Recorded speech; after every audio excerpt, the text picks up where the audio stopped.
所有观众朋友来看过这新闻，讲到美国受到冬季风暴影响，过去一礼拜要到90个人因为低温来死亡。美国有2/3的区域出现这极限气候热大势现强风，致使家庭和企业开烧气的用电量出现历史新高。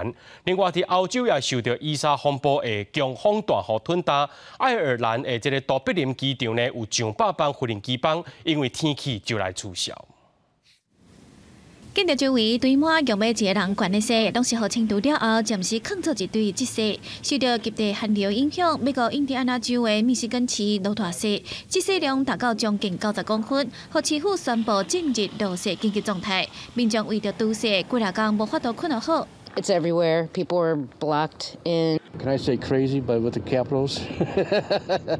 Yeah, I've been out 3 days with no sleep. 美国2/3的国土出现极寒的气候，一直落大雪、透强风，和家庭甲企业用作取暖的电量创下历史新高，还有数万人无电通用。田纳西州的曼菲斯有真侪水管和冻甲闭开，造成差不多40万人爱煮水才有水通啉。各州群嘛陆续传出寒死也是相关事故的死亡案例，其中死亡 人数是田纳西州至少25个人，俄勒冈州至少16个人上济。低温后，墨西哥湾沿海地区，为德州东部、加路易斯安那、到密西西比、阿拉巴马州的大部分地区，加佛州、乔治亚州的部分地区，拢发布严寒警报。密西西比州的气温受到强风影响，可以降到零下27度。如果极冻的天气会继续到20时为止。 极端气候影响的，阁有予伊莎风暴侵袭的欧洲，其中岛屿国家爱尔兰头一个受影响，因为强风暴雨，当地都柏林机场21个航班大乱，那停飞148个航班，阁有27个航班无法度降落，35个航班改去其他机场降落。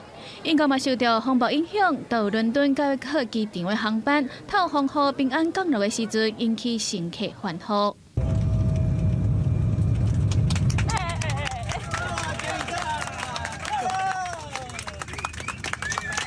当地气象局警告，伊莎风暴伫英国真济地区的风速上悬达到时速99英里，接近160公里，创下过去10冬到20冬来的上强风速。